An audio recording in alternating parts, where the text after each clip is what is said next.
அனைவருக்கும் வணக்கம். நேற்று நடந்த இந்த புழல் சிறையிலே முன்னாள் அமைச்சர் செந்தில் பாலாஜியின் வரவேற்பு அருவருக்கத்தக்கதாக இருந்தது. தொலைக்காட்சிகளில் அனைத்து தொலைக்காட்சியிலும் நேரடியாக ஒளிபரப்பினார்கள். ஐயா, நான் கூறுவது, திராவிட முன்னேற்ற கட்சிக்கு வாக்களித்தவன் என்ற உறுப்பினர் என்ற முறையிலே இந்த கேள்விகளை நான் கேட்கின்றேன். நான் வேலூர் மாவட்டத்தைச் சேர்ந்தவன். செந்தில் பாலாஜி அமலாக்கத்துறையால் கைது செய்யப்பட்டு அங்கே அமலாக்கத்துறை அதிகாரிகள், பெண் அதிகாரிகளை கட்சி தொண்டர்கள் தாக்கி அவருடைய காரை சேதைப்படுத்தி இப்படி பல செயல்களை செய்ததினால் அதற்கு காரணமும் கட்சிதான். அந்த தொண்டர்களுக்கு ஏன் இந்த ஆவேசம்? அரசு துறை அதிகாரிகள் அவர்கள் கடமையை செய்ய அவர்கள் வரும்போது அவர்களுக்கு எந்த எதிர்ப்பும், காவல்துறை, உளவுத்துறை, வருமான வரித்துறை, வரித்துறை, இப்படி எந்த துறையில் அதிகாரிகள் நேரில் வந்தாலும் அவர்களுக்கு ஒத்துழைப்பு தர வேண்டியது அந்தந்த மூத்த இந்திய மக்களின் அடிப்படை உரிமை. ஆனால் அவர்களை தாக்க முற்படுவது பெரிய குற்றம். இது மன்னிக்க முடியாத ஒரு குற்றம். பெண் அதிகாரியை தாக்கினார்கள். அது நேரடியாக நாங்கள் டிவியில் கண்டோம். ஒன்று. அடுத்தது, சிறையிலே 11 மாதங்களுக்கு மேலாக சிறையிலே இருந்து வெளியே வந்தவருக்கு கட்சி மேலிடம் இந்த வரவேற்பை வழங்கியதா? ஒரு சிறைத்துறை வாசலிலே 1000க்கும் மேற்பட்டவர்கள் ஆரவாரம், பட்டாசு, நையாண்டி ஆட்டம், குதிரை ஆட்டம், மயிலாட்டம், வேடிக்கை, வானக்கல் இவைகளை அனுமதிக்க காவல்துறைக்கு யார் அனுமதி வழங்கியது?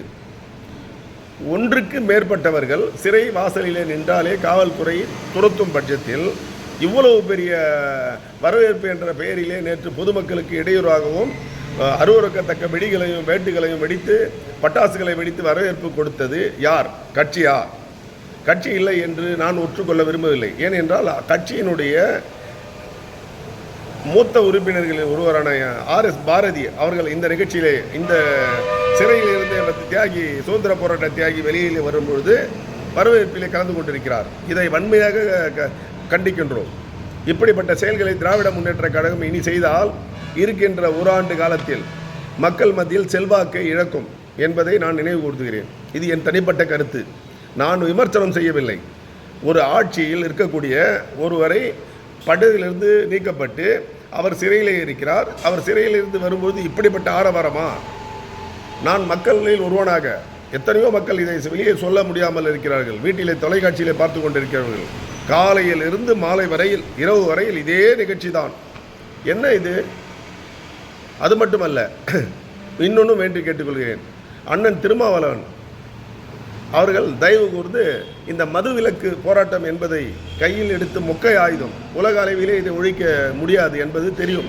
ஆனால் தாழ்த்தப்பட்ட மக்கள், பிற்படுத்தப்பட்ட மக்கள், ST பிரிவினர், இவர்களுக்காக பதவிகளும் சரி, அடிப்படை உறுப்பினர் வசதிகளும் சரி செய்திகளை போராடுங்கள்.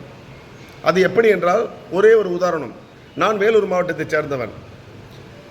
அரசியலிலே உயர் பதவியிலே இருக்கக்கூடிய மூத்த அமைச்சர்கள் அவர்கள் சொல்லும் வார்த்தைகள் தான் கட்சியிலே பதவிகள் வழங்கப்படுகிறது. முதலியாரா? அவருக்கு ஒரு கட்சி, ஒரு பதவி. முதலியாருக்கு அடுத்தபடியாக யார்? அவருக்கு ஒரு கட்சி. ஆனால் ST பிரிவினர்களுக்கு அல்ல. சென்னையிலே ஒரு பெண்மணியை, தலித் பெண்மணியை மேயர் ஆக்கிவிட்டால் மட்டும் போதாது.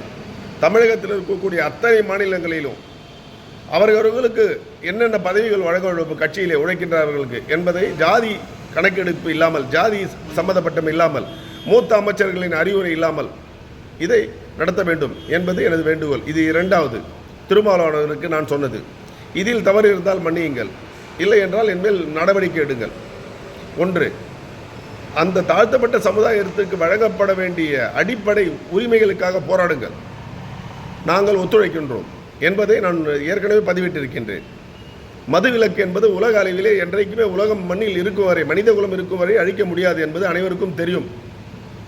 போர்பந்தர், காந்தி பிறந்த போர்பந்தரிலே கூட மது விற்கக்கூடாது என்ற சட்டம் உள்ளது. ஆனால் அங்கும் மது இருக்கிறது. யாரும் ஒன்றும் செய்ய முடியாது என்பதை நான் பதிவிட்டிருக்கின்றேன். எனவே நேற்று நடந்த இந்த செந்தில் பாலாஜியினுடைய வரவேற்பு நிகழ்ச்சி என்பது கட்சி நடவடிக்கை, கட்சியினுடைய ஆணைப்படி தான் இது நடந்தது என்றால் நான் வெட்கப்படுகிறேன், வேதனைப்படுகின்றேன்.